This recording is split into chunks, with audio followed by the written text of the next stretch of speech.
जी बिस्मिल्लाहिर्रहमानिर्रहीम। आज हम स्टार्ट करेंगे CSS और CSS stands for cascading style sheets. ठीक है जी,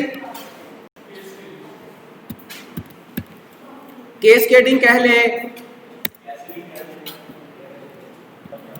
इसमें बेटा तीन कीवर्ड्स हैं।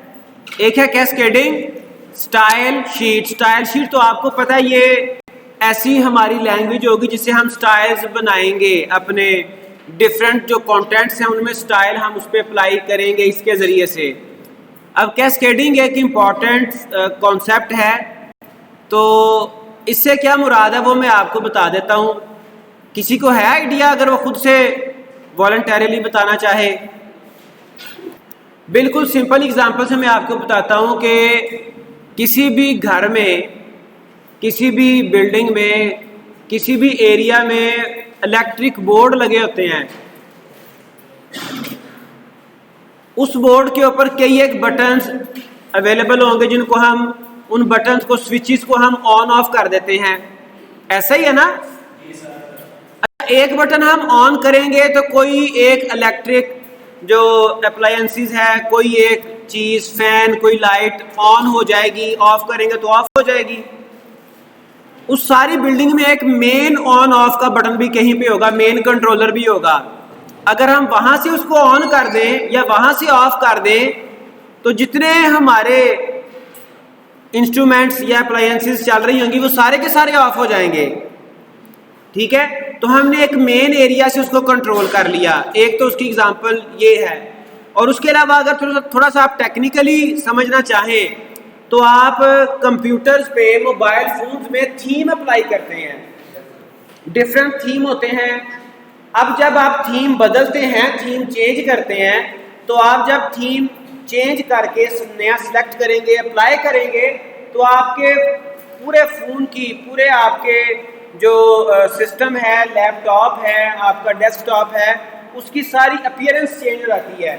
उसका सारा कलर कॉम्बिनेशन, फॉन्ट स्टाइल, सारे फीचर्स चेंज हो जाते हैं। ये जो इफेक्ट है, सारा कुछ चेंज होना, इसे हम कैस्केडिंग कहते हैं। ठीक है, ये कॉन्सेप्ट आपको पता होना चाहिए।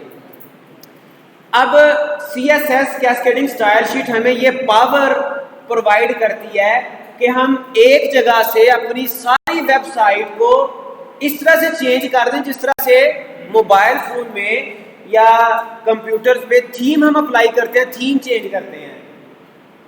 ठीक है, तो इस कॉन्सेप्ट को समझने के लिए हमें स्टाइल शीट की टाइप्स को देखना पड़ेगा। CSS टाइप्स, तो स्टाइल शीट्स की बेसिकली तीन टाइप्स हैं। कौन कौन सी? पहली है इनलाइन स्टाइल शीट, उसके बाद है इंटरनल स्टाइल शीट,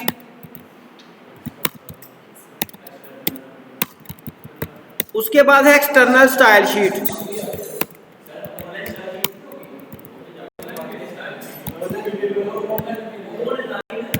अच्छा, इन तीनों को हमें समझना बड़ा जरूरी है। बिल्कुल सिंपल सा आपको मैं बताता हूं। इसमें हर स्टाइल शीट के साथ दो चीजें हमें समझनी है। एक तो ये समझनी है कि स्टाइल शीट का इंपैक्ट क्या है, एरिया ऑफ इंपैक्ट। इंशाल्लाह ताला चल रही है। हमें स्टाइल शीट की दो चीजें अंडरस्टैंड करनी है। एक तो इसका इंपैक्ट, स्टाइल शीट का इंपैक्ट कहां तक है। ठीक है, एक वो हमें देखना है। फिर अगर एक ही हमारी वेबसाइट पे, एक HTML फाइल पे तीनों किस्म की स्टाइल शीट्स अप्लाई हो तो प्रायोरिटी किसको दी जाएगी। ये दो चीजें इंपॉर्टेंट हैं टाइप्स ऑफ स्टाइल शीट को समझने के लिए। अब दूसरा इंपॉर्टेंट जो मैंने आपको इसका इशू कहा था, वो मैंने कहा था कि अगर एक ही HTML पेज पे इनलाइन स्टाइल शीट भी अप्लाई है, इंटरनल भी अप्लाई है और एक्सटर्नल भी अप्लाई है। फॉर एग्जांपल किसी एक H1 टैग के ऊपर, H1 कोई टैग है, उसके ऊपर इनलाइन, इंटरनल, एक्सटर्नल तीनों स्टाइल शीट्स अप्लाई हैं, तो किसका जो स्टाइल है वो एट द एंड किसका स्टाइल अप्लाई होगा, एक्सटर्नल स्टाइल शीट का, इंटरनल का या इनलाइन का। तो इसमें बेटा इसमें एक मैं आपको सिर्फ रूल ऑफ थंब बता देता हूँ। थ्योरी में कई चीज़ें कंफ्यूजिव भी हैं। एक एग्जांपल से मैं आपको रूल बता देता हूँ। मैं कहता हूँ कि जी कल आपका क्विज होगा, ठीक है। उसके बाद मैं कहता हूँ नहीं जी कल नहीं होगा, इस तरह से करें कि परसों कर लें, ठीक है। ये मैंने दूसरी स्टेटमेंट दी। उसके बाद मैं कहता हूँ नहीं अभी 10 मिनट बाद क्विज होगा। आप किसको फॉलो करेंगे बेटा? वो फोर्थ वाला है नहीं कि क्विज होगा ही नहीं। फॉलो करेंगे जो मैंने लेटेस्ट स्टेटमेंट दी। जिस तरह से इस्लाम में पहले कई एक अहकामात ऐसे थे जो अलाउड थे, कई चीज़ें ऐसी अलाउड थी, बाद में वो प्रोहिबिटेड हो गई, ठीक है। तो जो लेटेस्ट ऑर्डर है उसको फॉलो किया जाएगा ना। इवन शराब तक का जो उसकी हुर्मत का ऐलान है, उसके हराम होने का ऐलान है, वो स्टेप बाय स्टेप आया, वो एकदम से नहीं आया। इस्लाम का कुछ अर्सा ऐसा भी गुजरा जिस वक़्त में शराब ममनुआ नहीं थी, और सारे नहीं, जो अक्सरियत थी सहाबा इकराम की, वो बाई नेचर इतने नफीस थे कि उनको वो शराब के करीब भी नहीं जाते थे, अक्सरियत 99%। लेकिन चंद एक ऐसे भी थे जो कि इस्लाम में, दायरा इस्लाम में दाखिल हो गए, लेकिन चूंकि वो चीज़ उस वक्त तक अभी मना नहीं थी, तो उस बेस पे वो पिया करते थे। उस बेस पे चूंकि अभी मना नहीं थे, अभी हुक्म नहीं आया था। जब हुक्म आया, जब लेटेस्ट हुक्म आ गया, उस वक्त रवायात में आता है कि मदीने की गलियों में शराब ऐसे बह रही थी जैसे सैलाब आया हो। उस वक्त हुक्म आया, लेटेस्ट हुक्म, लेटेस्ट ऑर्डर को फॉलो किया जाएगा। बात समझ आई? तो यहां पर भी वही रूल चलना है। जो सबसे आखिर पे ऑर्डर मिलेगा वो, अब सबसे आखिर पे अगर तीनों स्टाइल अप्लाई हैं किसी एक टैग के लिए, तो सबसे आखिर पे इनलाइन अप्लाई होगा, सबसे आखिर पे। लेकिन फर्ज करें अगर इनलाइन नहीं है तो वहां पे कन्फ्लिक्ट सही आता है, वहां पे कन्फ्लिक्ट सही आता है। उसमें भी रूल वही चलना है। इंटरनल और एक्सटर्नल के मुकाबले में रूल वही चलेगा कि जो पहले अप्लाई होगा उसको फॉलो नहीं किया जाएगा, जो एंड पे अप्लाई होगा रूल उसको फॉलो किया जाएगा। प्रैक्टिकली देखेंगे आपको बात समझ आ जाएगी। अभी हम इसकी प्रैक्टिस करते हैं, लेकिन इसके साथ एक आध बात और।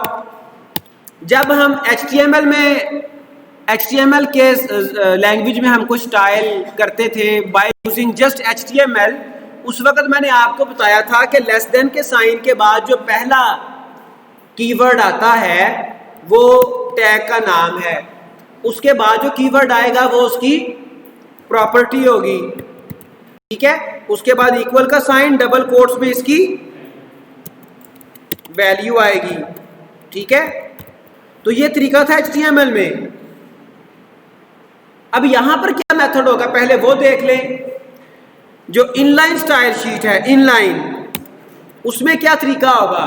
इनलाइन हम टैग के अंदर ही लिखते हैं, टैग के अंदर ही टैग का नाम आएगा, और स्टाइल शीट बनाने के लिए हम स्टाइल की प्रॉपर्टी यूज करेंगे, और डबल कोट्स के अंदर हम क्या करेंगे, हम डिफरेंट फर्दर प्रॉपर्टीज और उनकी वैल्यूज, ठीक है, प्रॉपर्टीज और उनकी वैल्यूज, जैसे फॉन्ट, साइज। उसके बाद कॉलन आएगा, फॉन्ट, साइज, प्रॉपर्टी के नाम के बाद क्या आएगा, कॉलन, कॉलन के बाद उसकी आएगी वैल्यू, एंड सो ऑन। इसके बाद सेमी कॉलन, फिर अगली प्रॉपर्टी और उसकी वैल्यू, फिर अगली प्रॉपर्टी और उसकी वैल्यू। ये है इनलाइन का तरीका, इनलाइन स्टाइल शीट का, इनलाइन का। और जो एक्सटर्नल और इंटरनल है उसके लिए हमें एक और कॉन्सेप्ट समझना पड़ेगा, which is called selector, which is called selector. अब सिलेक्टर क्या होता है? सिलेक्टर हमारे पास वो आइटम है, वो कंटेंट है जिसको हम स्टाइल करना चाह रहे हैं। जिसको हम स्टाइल करना चाह रहे हैं, HTML का कोई भी कंटेंट, HTML पेज पे कंटेंट अवेलेबल है, जिसको हम स्टाइल करना चाह रहे हैं वो सिलेक्टर होगा। अब यहाँ पर सिलेक्टर क्या क्या हो सकता है? सिलेक्टर हो सकता है यहाँ पे टैग हो सकता है, सिंगल टैग्स हो सकते हैं, ठीक है जी। क्लास हो सकती है, क्लास गालिबन आपने कॉन्सेप्ट पढ़ा होगा, अदरवाइज हम इसको रिपीट कर लेंगे। आईडी हो सकती है, ठीक है। ये बिल्कुल कॉमन सी एग्जांपल मैंने आपको बताई है। मिसाल के तौर पे इसकी एग्जांपल हम देख लेते हैं। इंटरनल का वैसे आपको बता दूं कि इंटरनल के लिए हम अपने जो हमारा हेड सेक्शन है वहां पर स्टाइल का टैग यूज करेंगे, ठीक है जी। स्टाइल हम क्लोजिंग यूज करेंगे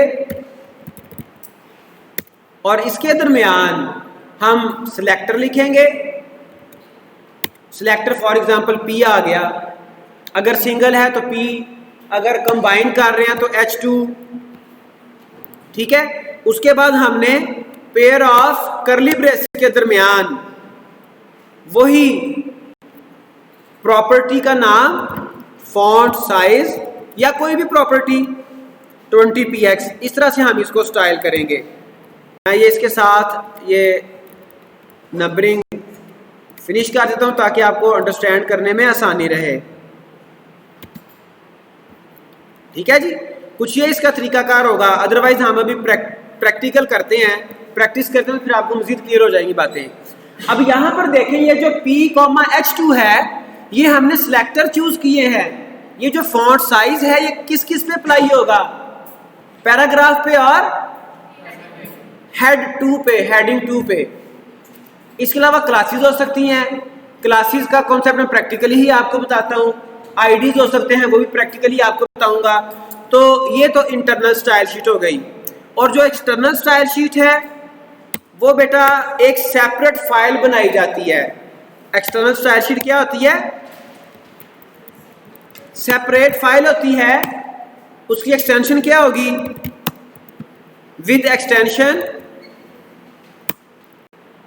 .css, ठीक है। उस फाइल को हम क्या करेंगे?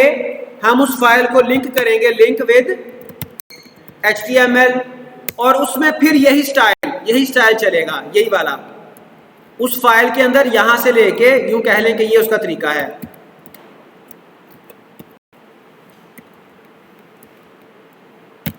ठीक है जी।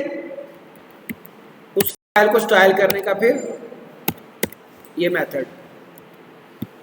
तो ये बेटा कुछ वो हमारे पास कॉन्सेप्ट थे जो कि स्टाइल शीट के साथ प्रैक्टिकली वर्क करने से पहले हमें पता होने चाहिए। अगर इसमें कोई आपका क्वेश्चन है, वैसे आपको बता दूं कि जो सिलेक्टर है, इवन सिलेक्टर, यही टॉपिक काफ़ी इन डेप्थ हम डिस्कस कर सकते हैं। सिलेक्टर्स काफ़ी कॉम्प्लेक्स भी हो जाते हैं और इसको अंडरस्टैंड करना, इसके ऊपर डिस्कस करना, ये भी अच्छा खासा टॉपिक है। लेकिन with the passage of time आप इसको मजीद टाइप्स ऑफ सिलेक्टर लर्न कर लेंगे। तो ये 3 टाइप की स्टाइल शीट्स हैं। उनको स्टाइल कैसे करते हैं वो मैंने आपको थोड़ा सा बता दिया थ्योरेटिकली ज़रा भी, और उसके अलावा हर किस्म की स्टाइल शीट का इम्पैक्ट क्या है वो बता दिया, और जो रिलेटेड कॉन्सेप्ट है वो मैंने आपको बता दिए। Now if you have any question you can ask. External style sheet में ना स्टाइल का ओपनिंग टैग आएगा ना क्लोजिंग टैग आएगा, वो मिस्टेकनली कॉपी पेस्ट हो गया है, अदरवाइज ये इसी तरह से आएगा। अब बेटा हमने जो कुछ थ्योरेटिकली डिस्कस किया है वो कॉन्सेप्ट हम इंप्लीमेंट करते हैं, उसको मजीद अंडरस्टैंड करने की कोशिश करते हैं। फर्ज करेंगे मैं यहां पे कोई पैराग्राफ लगा देता हूं, ठीक है जी। पैराग्राफ, ये मैंने टैग लगाया और ये मैंने इसका क्लोजिंग टैग लगाया। यहां पर मैंने पैराग्राफ को लिख दिया, we are learning different skill sets for the completion of final year project, ठीक है जी। तो ये मैंने इसको पैराग्राफ को एक बना लिया। इसकी आउटपुट पहले देख लें जी बेटा, इसकी आउटपुट एक दफ़ा देख लें, फिर हम इसके ऊपर स्टाइल्स अप्लाई करते हैं। ये देखें, ये मैंने इसको अपने HTML डॉक्यूमेंट को रन किया तो ये पैराग्राफ मुझे नज़र आ गया। ठीक है, अब इसके ऊपर मैं सबसे पहले इनलाइन स्टाइल शीट अप्लाई करता हूँ। तो इनलाइन स्टाइल शीट में आपको बता चुका हूँ कि ये विद इन टैग अप्लाई होती है। पैराग्राफ टैग है, इसके ऊपर मैं स्टाइल अप्लाई करना चाहता हूँ, तो मैं क्या करूँगा, मैं यहाँ पे पैराग्राफ टैग के अंदर ही स्टाइल की प्रॉपर्टी यूज़ करूँगा और डबल कोट्स के अंदर फिर मैं जो स्टाइलिंग है वो प्रॉपर्टी और वैल्यूज पेयर यूज़ करता जाऊँगा। ठीक है जी, जैसे यहाँ पर देखें कि मैं कलर की प्रॉपर्टी यूज़ कर ली। ठीक है, फॉन्ट साइज की प्रॉपर्टी यूज कर ली। ठीक है जी, उसके अलावा फॉन्ट स्टाइल, इसको मैं इटैलिक कर देता हूं। जितनी भी प्रॉपर्टीज मैंने यूज करनी है वो मैंने यूज की। इसको मैंने सेव किया, वापस मैं अपने ब्राउजर पे आया। जब मैं अपनी इस फाइल को अपने ब्राउजर को रिफ्रेश करूंगा तो ये देखें, इसका उसने कलर जो प्रॉपर्टीज मैंने अप्लाई की थी वो यहां पर अप्लाई हो गई। अब इसका इंपैक्ट मैंने आपको बताया था विद इन टैग। अगर मैं यहां पर ही एक और टैग बनाता हूं, पैराग्राफ टैग, ठीक है जी, तो इस पैराग्राफ टैग पर बड़ी लॉजिकल सी बात है कि यहां पर इंपैक्ट नहीं आएगा जो मैंने स्टाइल किया। ठीक है, दूसरे पैराग्राफ पर इसका इंपैक्ट नहीं आएगा। इंपैक्ट कहां तक लिमिटेड है, विद इन अ टैग।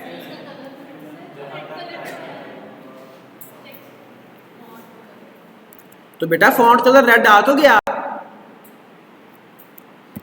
आप क्या करना चाह रही हैं? अच्छा, प्रोजेक्टर पे रेड शो नहीं हो रहा, प्रोजेक्टर पे रेड शो नहीं हो रहा, लेकिन मेरी स्क्रीन पे रेड शो हो रहा है। ठीक है, ये आपका इनलाइन स्टाइल है। ठीक है जी, अंडरलाइन आपने करना है तो उसके लिए कौन सी प्रॉपर्टी यूज होती है? Font decoration,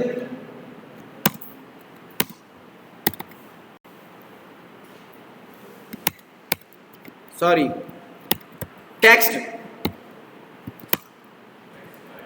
text decoration, underline. इसमें बेटा फॉन्ट से रिलेटेड ना दो पेयर चल रहे हैं, एक फॉन्ट के नाम से शुरू होते हैं, एक टेक्स्ट के नाम से शुरू होते हैं, और बल्कि तीसरा भी जो किसी भी फॉन्ट और टेक्स्ट से शुरू नहीं होते हैं वो भी फॉन्ट और टेक्स्ट के रिलेटेड। बहरहाल, तो अंडरलाइन करने के लिए टेक्स्ट डेकोरेशन, तो जो भी आपने करना हो ये प्रॉपर्टीज को हम देखते हैं। अभी मैं सिर्फ आपको इनलाइन, इंटरनल, एक्सटर्नल बताना चाह रहा हूँ। तो ये बहरहाल ये राना साथ मैं नहीं टाल सका, तो ये मैंने इसको अंडरलाइन भी कर दिया।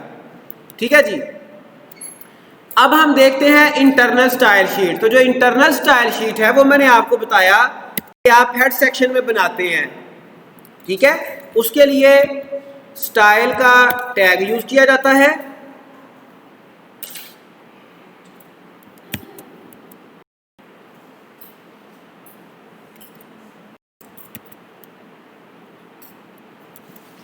टैग यूज करेंगे स्टाइल का, और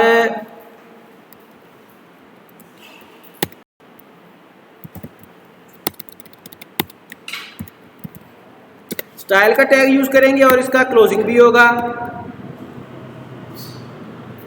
और इसके दरमियान क्या करेंगे, इसके दरमियान हम सिलेक्टर का नाम लिखेंगे, जैसे मैंने लिखा P, और उसके बाद पेयर ऑफ करली ब्रेसिस के दरमियान मैं स्टाइलिंग करूंगा। ठीक है जी, जैसे यहां पर मैं कर देता हूं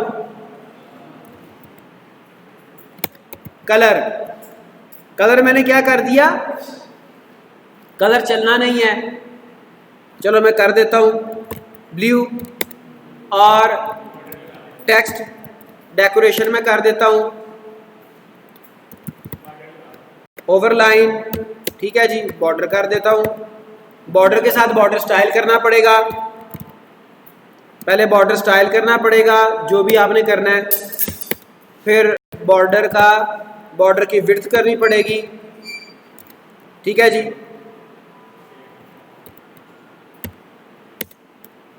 ठीक है। तो बॉर्डर कलर भी कर सकते हैं। तो बहरहाल इसको मैंने सेव किया। सेव करने के बाद वेबसाइट पे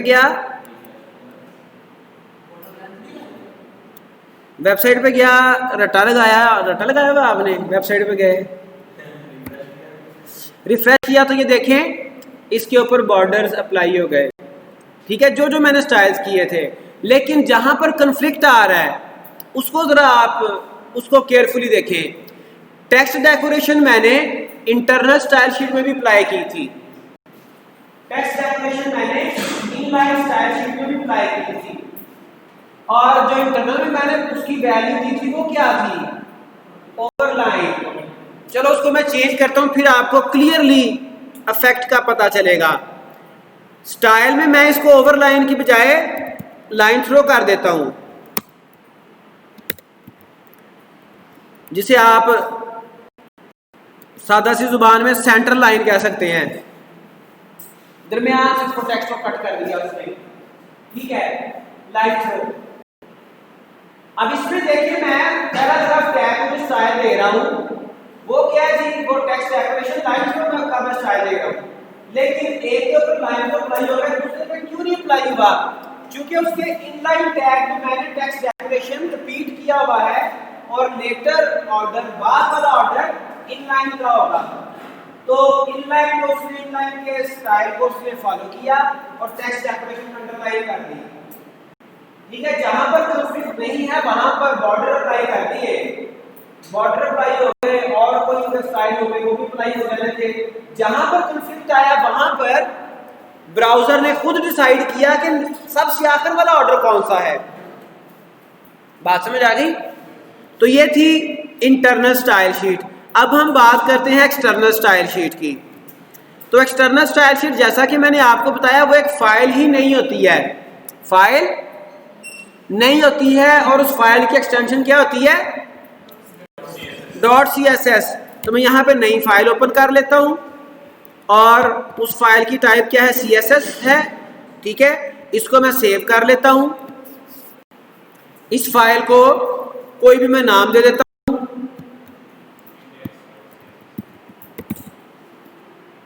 टाइप इसकी क्या होगी? CSS।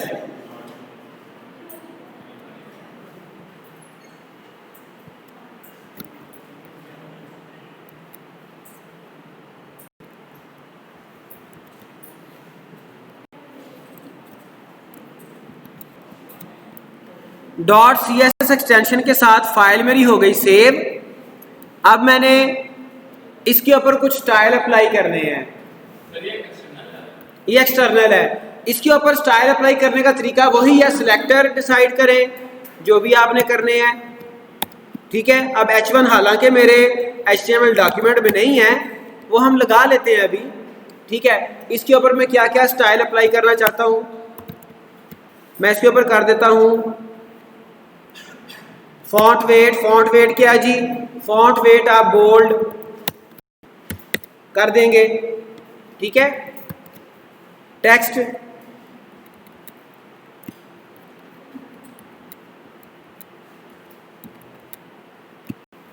टेक्स्ट शैडो भी एक प्रॉपर्टी है बड़ी मजे की।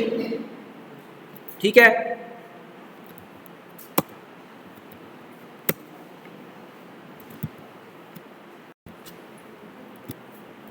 तो बहरहाल ये मैंने दो प्रॉपर्टीज यहां पे लिख दी, पैराग्राफ के लिए और H1 के लिए। अब मैं क्या करूंगा, एक्सटर्नल स्टाइल शीट बन गई, लेकिन अभी तक हमने इस फाइल को अपनी HTML फाइल के साथ लिंक नहीं किया। HTML फाइल के साथ लिंक नहीं किया। इसका प्रैक्टिकली डिफरेंस बाद में बताऊंगा, यानी कि वो बाद में हम देख लेंगे, डिमॉन्स्ट्रेशन भी देख लेंगे, लेकिन मैं आपको स्ट्रेट में ये बता रहा हूं कि अगर HTML फाइल पे आपने स्टाइल शीट लगाई हुई है, स्टाइल शीट आपने अप्लाई की हुई है इंटरनल, और इस इंटरनल के बाद अगर आप एक्सटर्नल को लिंक करेंगे तो फिर जो एक्सटर्नल की प्रायोरिटी है वो ज्यादा होगी। इंटरनल के बाद अगर एक्सटर्नल लिंक करेंगे तो एक्सटर्नल की प्रायोरिटी ज्यादा होगी। जहां प्रायोरिटी वहां पे मैटर करेगी जहां पर कन्फ्लिक्ट आएगा। अगर कन्फ्लिक्ट नहीं है फिर कोई मसला नहीं है। और अगर आपने एक्सटर्नल को इंटरनल स्टाइल शीट से पहले लिंक कर दिया तो फिर प्रायोरिटी किसकी ज्यादा होगी? इंटरनल की, क्योंकि इंटरनल का ऑर्डर एक्सटर्नल के बाद आया। ठीक है, तो यहां पर लिंक करने के लिए मैं क्या टैग यूज करूंगा? लिंक का टैग है। इसकी कुछ प्रॉपर्टीज हैं जो मुझे यहां पर यूज करनी है। एक है REL रिलेशन। रिलेशन क्या है? ये स्टाइल शीट है, ठीक है। उसके अलावा इसकी टाइप गालिबन nowadays it is not compulsory, बहरहाल टाइप टेक्स्ट और CSS।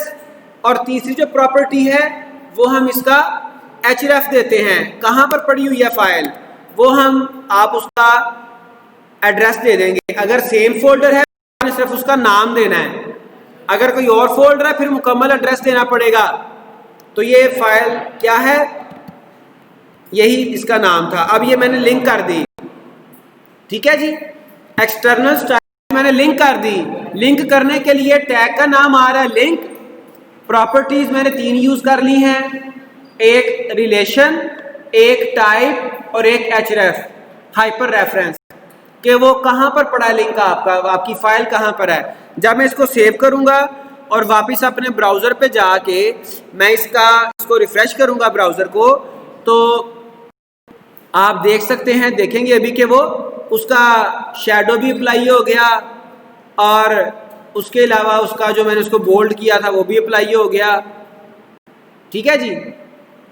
तो ये कुछ कॉन्सेप्ट्स हैं इंटरनल, एक्सटर्नल और इनलाइन स्टाइल शीट के। If you have any question, यहां तक